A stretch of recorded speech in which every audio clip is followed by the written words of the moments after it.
Hi అండి. నమస్తే. Welcome to Danvitha kitchen. ఈరోజు వీడియోలో మంచి స్నాక్ రెసిపీ డైమండ్ చిప్స్ని ప్రిపేర్ చేసి చూపిస్తున్నాను.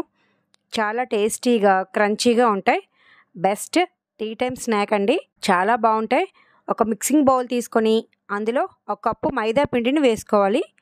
ఈ డైమండ్ చిప్స్కి మైదా పిండినే యూజ్ చేస్తారు, కానీ గోధుమ పిండితో కూడా చేసుకోవచ్చు. పర్ఫెక్ట్ టేస్ట్ టెక్స్చర్ రావాలంటే మైదా పిండితోనే ప్రిపేర్ చేసుకోవాలి. నెక్స్ట్ ఇందులోకి 2 టేబుల్ స్పూన్ల బియ్యం పిండి అంటే వరిపిండిని యాడ్ చేసుకోవాలి. మరలా అర టీ స్పూన్ సాల్ట్ని వేసుకొని 1 టీ స్పూన్ వాముని క్రష్ చేసి వేసుకోవాలి. వాము వేసుకోవటం వల్ల చిప్స్లోకి టేస్ట్ ఫ్లేవరు బాగుంటుంది. చిప్స్ త్వరగా డైజెస్ట్ అవుతాయి. వీటన్నిటిని స్పూన్తో బాగా మిక్స్ చేసి ఇందులోకి 2 టేబుల్ స్పూన్ల కరిగించిన వేడి నెయ్యిని వేసుకోవాలి. నెయ్యి వేసాక స్పూన్తో బాగా మిక్స్ చేసి కొంచెం చల్లారాక నెయ్యి పిండి మొత్తం పట్టే విధంగా చేత్తో బాగా కలపాలి. ఇలా బాగా పట్టించాక చేత్తో రౌండ్గా చుడితే ముద్దగా రావాలి. ఇలా వస్తే పర్ఫెక్ట్ టెక్స్చర్ వచ్చినట్లు.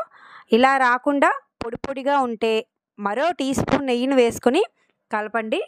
ఇప్పుడు ఇందులోకి కొంచెం కొంచెంగా వాటర్ వేసుకొని సెమీ సాఫ్ట్గా కలుపుకోవాలి. అప్పుడే చిప్స్ బాగా వస్తాయి.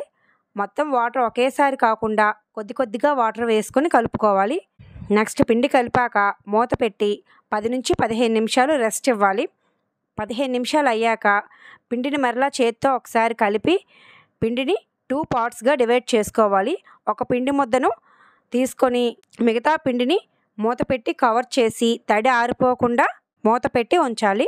ఈ పిండి ముద్దను పొడి పిండిలోకి డిప్ చేసుకొని చపాతీ కర్రతో వీలైనంత పల్చగా రోల్ చేసుకోవాలి. మధ్య మధ్యలో పొడిపిండి వేస్తూ రోల్ చేసుకోవాలి. పొడిపిండి కాస్త ఎక్కువగా వేసి రోల్ చేయండి, లేకపోతే రోల్ చేస్తున్నప్పుడు అతుక్కుపోతుంది. రోల్ చేసేటప్పుడు మధ్య మధ్యలో పిండి వేస్తూ రోల్ చేయండి. చపాతీని అటు ఇటు తిప్పుతూ రోల్ చేయాలి. మొత్తం చపాతీ రోల్ చేశాక డైమండ్ షేప్లో కానీ స్క్వేర్ షేప్లో కానీ కట్ చేసుకోవచ్చు. నచ్చిన షేప్లో నచ్చిన సైజులో కట్ చేసుకోవచ్చు. చిన్నగా పొడవుగా ఎలా నచ్చితే అలా కట్ చేసుకోవచ్చు. ఇలా మొత్తం కట్ చేశాక నైఫ్తో తీస్తే పొడి పొడిగా వచ్చేస్తాయి. ఇలా కట్ చేసిన చిప్స్ని ప్లేట్లో వేసుకొని నెక్స్ట్ ఇలాగే మిగతా పిండి ముద్దను కూడా సేమ్ ప్రాసెస్లో చిప్స్లా కట్ చేసుకోవాలి. నేనైతే కొన్ని డైమండ్ షేప్లో కొన్ని స్క్వేర్ షేప్లో కట్ చేసుకున్నాను. ఇలా కట్ చేసిన చిప్స్ని ఆయిల్లో డీప్ ఫ్రై చేసుకోవాలి. చిప్స్ డీప్ ఫ్రై కోసం స్టవ్ ఆన్ చేసి ప్యాన్ పెట్టుకొని ఆయిల్ వేసి ఆయిల్ బాగా హీట్ అయ్యాక కొద్ది కొద్దిగా చిప్స్ వేసుకొని మీడియం ఫ్లేమ్లో లైట్ గోల్డెన్ కలర్ వచ్చేంత వరకు మాత్రమే ఫ్రై చేసుకోవాలి. ఎక్కువ కలర్ వచ్చినా బయటకు వచ్చాక ఇంకా కలర్ చేంజ్ అయిపోతాయి. లైట్ కలర్ వచ్చినప్పుడే తీసేసుకోవాలి. ఇలా ఫ్రై చేసిన చిప్స్ని జాలిగరిటలో వేసుకుంటే ఎక్సెస్ ఆయిల్ అంతా పోతుంది. నెక్స్ట్ బ్యాచ్లో మిగతా చిప్స్ని వేసుకొని సేమ్ ప్రాసెస్లో ఫ్రై చేసుకోవాలి.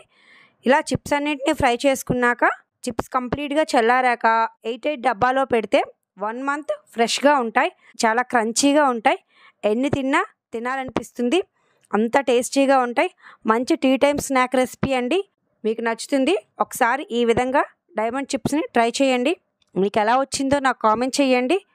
Thanks for watching this video.